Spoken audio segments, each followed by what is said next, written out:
এখন বাংলা, এখন বাংলা, এই বাংলাতেই এখন বাংলা।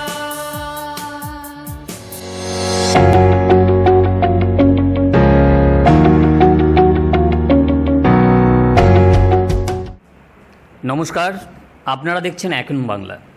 আজ আমরা এসে পড়েছি বীরভূমের সিউড়িতে। এখানে আছেন আমাদের সঙ্গে ধ্রুব সাহা, যিনি বিজেপির এখানকার সভাপতি। আসন্ন বিধানসভা নির্বাচনকে কেন্দ্র করে সিউড়ি থেকে শুরু করে সারা বীরভূমের যে 11টি আসন আছে, সেই আসন সম্পর্কে আজকে আমরা বিস্তারিতভাবে 2021-এর নির্বাচনে কিভাবে তারা প্রস্তুতি নিয়েছে তা আমরা ধ্রুবদার মুখে শুনে নেব। ধ্রুবদা, এখন বাংলাতে আপনাকে স্বাগত। নমস্কার, স্বাগত, ধন্যবাদ। এই যে 11খানা সিট বিধানসভা নির্বাচনকে কেন্দ্র করে আপনাদের বিজেপির, আপনার কি কোথাও মনে হলো না যে এই আসন বিচার করতে গিয়ে বা প্রার্থী বিচার করতে গিয়ে কোথাও একটা দেরি হয়ে গেল? দল ভারতীয় জনতা পার্টি সর্বভারতীয় দল, সিদ্ধান্ত তো তৃণমূলের মতো এখানে বোলপুরে বসে সিদ্ধান্ত হয়ে যায় না। সিদ্ধান্তটা সর্বভারতীয় দল, সর্বভারতীয় স্তরে হয়। আর বিভিন্ন রকম সার্ভে, বিভিন্ন লোকের সঙ্গে কথাবার্তা, বিভিন্ন সমাজের বিভিন্ন দিকের লোককে গুরুত্ব দিয়ে ক্যান্ডিডেট নির্ণয় হয়। স্বাভাবিকভাবে বীরভূমে 11টা জায়গায় আমাদের প্রার্থী নির্ণয় হয়েছে। সমস্ত ক্ষেত্রের লোক আছে। তাও প্রচারের মাধ্যমটা করতে তো আপনাদের অনেক কম সময় পাবেন। এখন অনেক সময় আছে। দেওয়ালিখানের ব্যাপারটা কতটা শুরু করলেন? সব জায়গায় শুরু হয়ে গেছে। আমাদের ফেজ ভোটটা হচ্ছে সবার শেষে। আমাদের ভোট 29 এপ্রিল। আজকে আপনার 1 মাসেরও বেশি টাইম আছে। আজকে 20 তারিখ, কালকে 19 তারিখ, আজকে 1 মাস 10 দিন টাইম আছে। 1 মাস 10 দিন একটা নির্বাচনের ক্ষেত্রে অনেক বেশি সময়। এতটা সময় টেনে নিয়ে গিয়ে আমরা এত সময় খরচ করতে পারবো না, এতটা সময় আছে। সে বিষয়ে কোনো প্রশ্নই আসে না। কোন ইস্তাহারগুলো নিয়ে আপনারা জনগণের সম্মুখে যাচ্ছেন নির্বাচনের প্রচারে? প্রচুর কাজ। কোনো কাজ বিগত 10 বছরে হয়নি। এখানে বেকার যুবকের কর্মসংস্থান হয়নি। এখানে শিক্ষা ব্যবস্থার উন্নয়ন হয়নি। এখানে ডাক্তার আছে তো হসপিটাল আছে তো ডাক্তার নাই। আর ডাক্তার আছে তো ডাক্তার সময়ে আসে না। এই যে পরিবেশ, এই কাজ না করার পরিবেশ, এই পরিবেশ আমরা মুক্ত করব এবং একটা সুন্দর বাতাবরণ করব। নতুন সূর্য উঠবে আগামী 2রা মে। পশ্চিমবাংলা 2রা মের পরে সোনার বাংলায় পরিণত হবে। এই সোনার বাংলা গড়ার লক্ষ্যে আপনারা যে কথাটা বলছেন, তো আপনারা কোন অঙ্কের আসন পাবেন বলে পশ্চিমবঙ্গকে ভাবছেন? পরিষ্কারভাবে আমাদের সর্বভারতীয় নেতা, দেশের স্বরাষ্ট্রমন্ত্রী মাননীয় অমিত শাহজি বলেছেন এইবার 200 পার নিশ্চিতভাবে হবে। আপনারা দেখছেন। কিন্তু এই 200 পার নিশ্চিত হওয়ার আগে যখন আপনাদের দেখা যাচ্ছে যে যখন কোনো প্রার্থীকে নির্বাচন করা হচ্ছে, সেখানে নব্য এবং সেখানে পুরানো, এই দুটোর মধ্যে একটা দ্বন্দ্ব তো লেগেই আছে। দেখুন, ভারতীয় জনতা পার্টি এখন বড় পার্টি। ঠিক আছে, আমরা এক সময় বলেছিলাম আমরা ভারতীয় জনতা পার্টি পশ্চিমবাংলায় ক্ষমতায় আসব। সেই সময় আমরা যে কাজ শুরু করেছিলাম, আজ তার ফল পেতে শুরু করেছি। স্বাভাবিকভাবেই এত বড়ভাবে আমাদের কাজ হয়েছে যে মানুষের মনের মধ্যে আশা বেড়েছে, বিজেপির কর্মী কার্যকর্তাদের মধ্যে আকাঙ্ক্ষা বেড়েছে। সেই জন্য জিত নিশ্চিত দেখে কার্যকর্তাদের অনেকের মনের মধ্যে হয়েছে যে এইবারের যে সুযোগ, এই সুযোগে আমি এমএলএ হব, আমি একমাত্র ফিটেস্ট ব্যক্তি। এই জন্য একটা বিবাদের সৃষ্টি হচ্ছে। স্বাভাবিকভাবে এই ধরনের ঘটনা ঘটছে, কিন্তু এগুলো ক্ষণস্থায়ী। এই ক্ষণস্থায়ী ঘটনা সব বন্ধ হয়ে যাবে। আর সর্বোপরি আপনাদের কথা একটা বলতে চাই, মোদি হ্যায় তো মুমকিন হ্যায়। মোদি আসলে সমস্ত সমস্যার সমাধান। আচ্ছা, এর আগের 2016 নির্বাচনে দিলীপবাবু কিন্তু স্পষ্টই ঘোষণা করেছিল যে অভিনেত্রী নিয়ে পার্টি করা সম্ভব নয়, কিন্তু লাস্ট ফিনিশিংয়ে দেখা গেল আপনারাই সবথেকে বেশি অভিনেত্রী নিচ্ছেন। এ ব্যাপারে আপনি কি বলবেন? দল সর্বভারতীয় ক্ষেত্রে সিদ্ধান্ত হয়েছে। আমি দলের অনুগত সৈনিক, এ বিষয়ে আমি কিছু বলবো না। তৃণমূলের সভাপতি যিনি ছিলেন, আপনার খুব কাছেরই একসময়ের মানুষ ছিল, আজ আপনি তার থেকে অনেক দূরে। তার সঙ্গেই ধরুন একটা চ্যালেঞ্জ আপনি রাখছেন, তো এতে আপনাদের বন্ধুত্বের সম্পর্ক কি রাজনৈতিক বাতাবরণের সংঘর্ষে আপনার ভুল তৈরি হচ্ছে। হচ্ছে? তৃণমূলের কারোর সঙ্গে আমার কারো কাছের মানুষ আমি ছিলাম না। আপনার কোনো জায়গায় ভুল হচ্ছে। আমি প্রথম থেকে বিজেপিতে, আমি বিজেপির ঘর, দীর্ঘ রাজনৈতিক মানে আপনি বিজেপিটা কোন সময় থেকে শুরু করেছিলেন একটু যদি আমাদের আমি রাষ্ট্রীয় স্বয়ংসেবক সংঘ থেকে দেশভক্তির মন্ত্র পেয়েছি, অখিল ভারতীয় বিদ্যার্থী পরিষদ থেকে রাজনৈতিক শিক্ষা পেয়েছি, বিজেপিতে সেই কাজটাকে আমি এগিয়ে নিয়ে যাচ্ছি। সুতরাং তৃণমূলের কারোর সঙ্গে আমার সেই ধরনের সম্পর্ক ছিল না, এবং কাজ করতে গিয়ে হতে পারে মেবি কোনো সময় কথাবার্তা বলেছি, কিন্তু অনুব্রত মণ্ডলের সঙ্গে আমি কোনোদিন সামনাসামনি এমনি যখনই গেছেন, হ্যাঁ, কোনোদিনই তৃণমূলের যাইনি। কখনো সুবিধা কোনোদিন- পেয়েছেন কি আপনাদের ধরুন যারা কর্মী আছে বা কিছু যেরকম এরকম স্বাস্থ্য আমি পরিষেবা আমি কার্ড আমি থেকে আমি শুরু করে? আমি কোনো কিছু কোনোদিন সুবিধা পাইনি, আপনার হয়তো জানা নাই আচ্ছা, যে আমি সেটাই জানতে চেষ্টা তিনবার করছি আমাদের জেল দর্শকরা। খেটেছি, হুম। এবং তৃণমূল মিথ্যা কেস দিয়ে পঞ্চায়েত নির্বাচনের সময় আমাকে 31 দিন জেলে খাটিয়েছে। কারণ মানুষের গণতন্ত্র যখন লুণ্ঠিত হচ্ছিল, খেটে খাওয়া গরিব মজদুর মানুষদেরকে যখন জেলে নিয়ে যাওয়া হচ্ছিল, সেই সময়ের দায়িত্বপ্রাপ্ত অ্যাডিশনাল এসপি আমাকে চলে যেতে বলেছিলেন, কিন্তু সাংবাদিকদের সামনে আমি তার প্রতিবাদ করেছিলাম যে এই গরিব খেটে খাওয়া মজদুর মানুষদেরকে নিয়ে যাওয়া যাবে না, এদের গ্রেপ্তার করা যাবে না। তার জন্য আমাকেও গ্রেপ্তার করা হয়েছিল। 31 দিন সেই সময় জেলে ছিলাম। পরবর্তী সময় আপনারা জানেন স্বরূপ গড়াই বলে আমাদের একজন কর্মী মারা গেছিলেন নানুরের রামকৃষ্ণপুরে। সেই রামকৃষ্ণপুরে স্বরূপ গড়াইয়ের মৃত্যুর পরে আমরা আন্দোলন করেছিলাম, তার দেহ আমরা নির্দিষ্ট সময় তাদের পরিবারের হাতে ফেরত দিতে বলেছিলাম। সেই কারণে রাস্তায় আমরা অবরোধ করেছিলাম। আমরা সেই সময় এসপির সামনে অবস্থান বিক্ষোভ করেছিলাম। সেই জন্য মিথ্যা 8খানা মামলা, সেই মামলাতে বোমা, গুলি, আমার বাড়িতে নাকি পিস্তল পাওয়া গেছে, বোমা পাওয়া গেছে, এই রকম ধরনের মিথ্যা 8খানা মামলা দিয়ে আমাকে 63 দিন জেল খাটিয়েছে এরা। সেই জন্য বিজনেসের দিক থেকে এবারে নির্বাচন কি 2021-এ বীরভূমে শান্তিপূর্ণ হবে বলে আপনি মনে করছেন?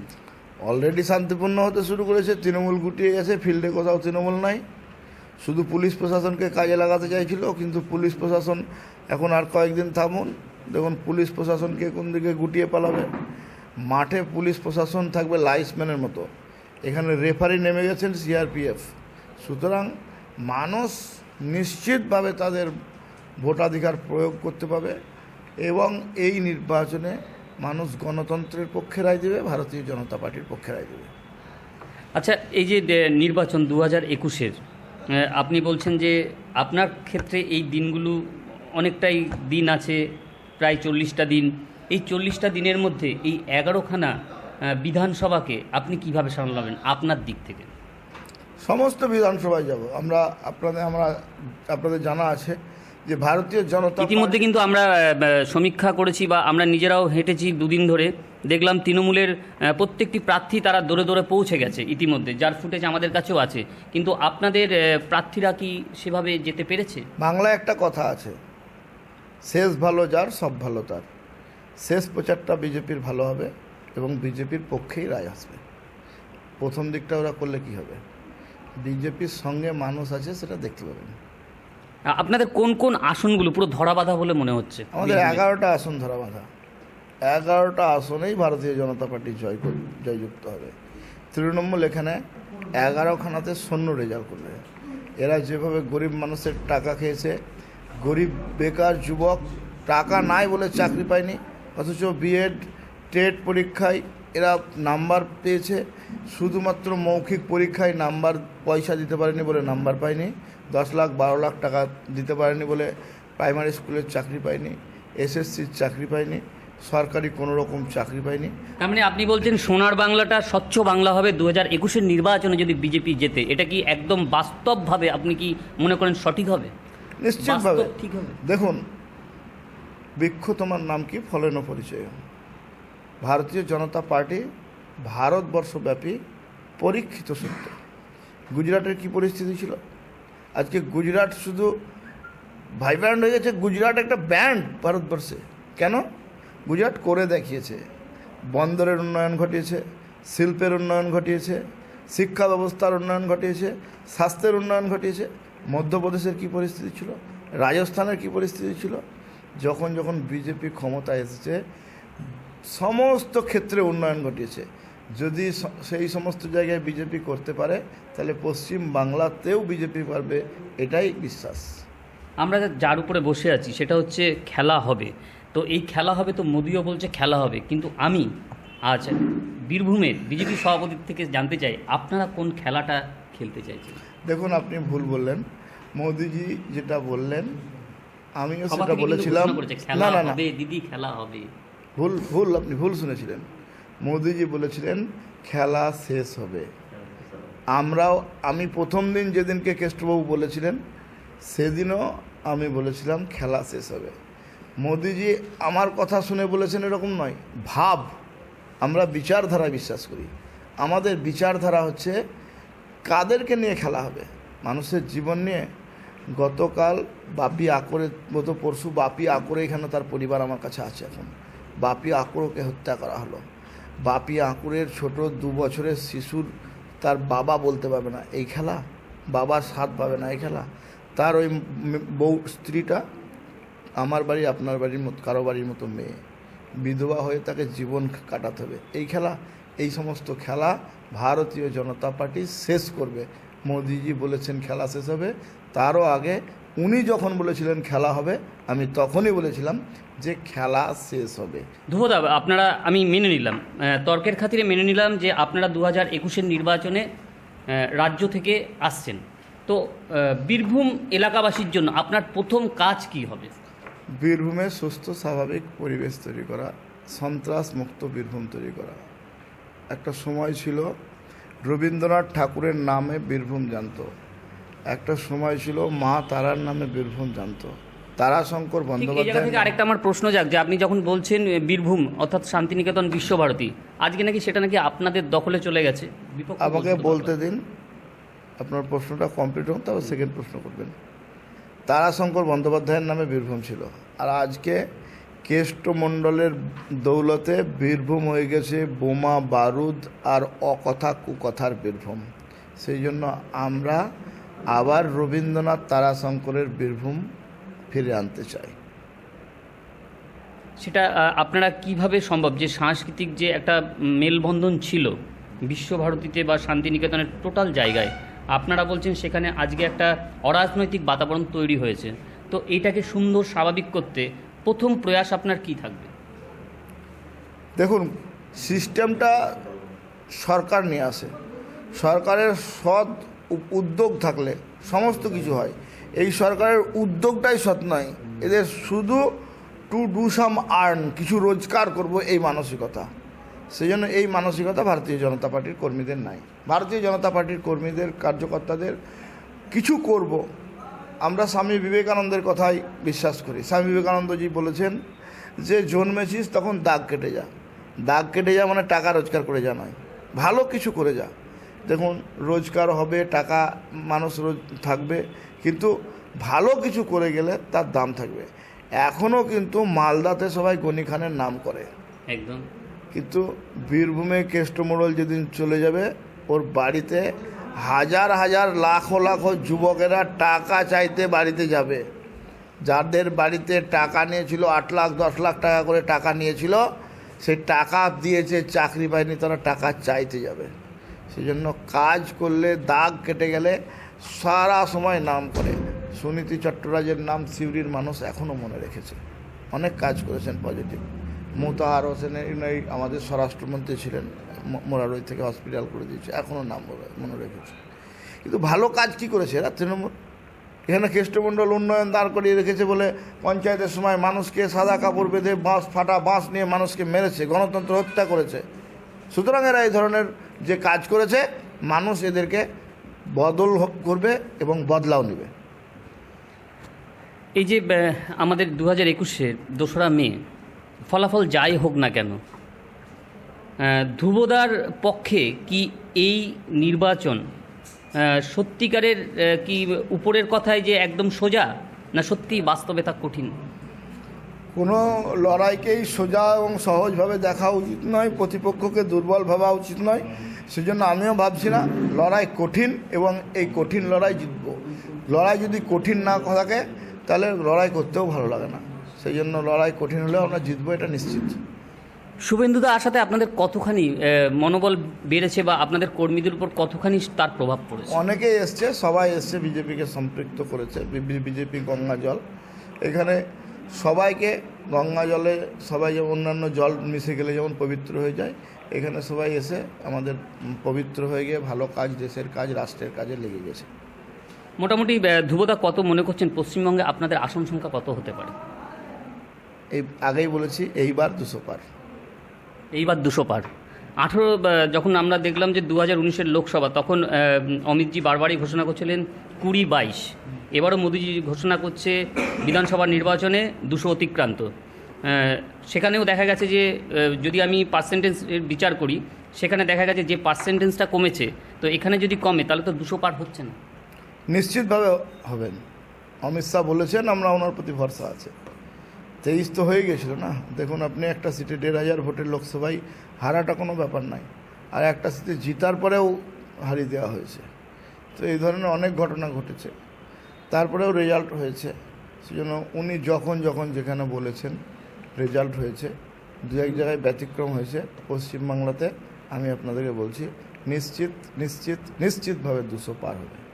আচ্ছা, আপনারা যদি আসেন তো স্বাস্থ্য, শিক্ষা, এই দুটো ব্যবস্থা যেটা আমাদের গত 34 বছরে আমরা লক্ষ্য করেছি, তারপরে 14 বছরে লক্ষ্য করলাম, এটার কি কোনো সুরাহা সাধারণ মানুষ পাবে? নিশ্চিতভাবে পাবে, কারণ সেই রূপরেখা কি আপনাদের সামনে তৈরি? 100% তৈরি আছে। কিন্তু প্রত্যেকেই বলছে বিগত 34 বছর সিপিএমের জমানা, তারপরে এই 14 বছরে যে ঘাটতি করে গেছে তা কোনো পার্টির পক্ষে সম্ভব না। তো এটা ধ্রুবদা কীভাবে এক চান্সে বলছে হ্যাঁ সম্ভব? আপনাকে আগেই বললাম, বিজেপি পরীক্ষিত পার্টি, বিজেপির কাছে ফর্মুলা আছে। আপনি অঙ্ক ভুল করছেন, কিন্তু কারণ কি আপনি অঙ্কের ফর্মুলাই জানেন না। a² + 2ab + b এর হোল স্কোয়ার, এটা একটা সূত্র। এই সূত্রটা যদি আপনার কাছে না থাকে তাহলে আপনি অঙ্কটা মিলাবেন কেমন করে? বিজেপির কাছে উন্নয়নের সূত্র আছে, বিজেপির কাছে উন্নয়ন করেছে তার প্রমাণ আছে। সেই জন্য আমি আপনাদের বলছি, আমরা বিজেপির কার্যকর্তারা আত্মবিশ্বাসী যে কিছু একটা ভালো হবে। অবশেষে মুকুল রায়কে দাঁড়াতে হলো, তো আপনাদের কি প্রার্থী কিছু কম বা কিছু ঘাটতি পড়েছিল? বিজেপির মুকুল রায়ও একজন কর্মী আর কার্যকর্তা। বিজেপির কার্যকর্তাদেরকেই তো বিজেপি দান করিয়েছে, তো এটা কর্মী কম পড়া বেশি পড়ার কী আছে? তো উনি কি কার্যকর্তা নয়, না উনি কর্মী নন? তো ওনাকে দল বলেছে, উনি দাঁড়িয়েছেন। আমরা ধ্রুব সাহার থেকে শুনতে পেলাম এই যে আসন্ন 2021-এর বিধানসভা, তিনি অকপটে স্বীকার করছেন তাকে ফাঁসানো হয়েছিল, তার নামে এখনও কিছু কেস রয়ে গেছে যেগুলো পেন্ডিং। তবুও এই মাটি বিজেপি দখল করবে এবং তার আত্মবিশ্বাস। তিনি এবার মোদিজি যে ভাষায় কথা বলেছেন বা অমিত শাহ যেটা বলেছেন যে 200-র বেশি, সেই লক্ষ্যেই তিনি এগোচ্ছেন এবং বলছেন সোনার বাংলা গড়ার লক্ষ্যে তার যে ভূমিকা, বিজেপির যে পার্টির নেতৃত্ব তাদেরকে দিয়েছে, তারা তা যথাযথ পালন করবে এবং কর্মীদের উপর যেন কোনো সংঘর্ষ বা কিছু না আসে তার জন্য তিনি যথাযথ ব্যবস্থা এবং অঙ্কের ছক কষে রেখেছেন। আগামী দিনে সোনার বাংলা পশ্চিমবঙ্গে কিভাবে সুন্দর শস্য শ্যামলা হয়ে উঠতে পারে। প্রবাল চৌধুরীর রিপোর্ট, এখন বাংলা। এখন বাংলা।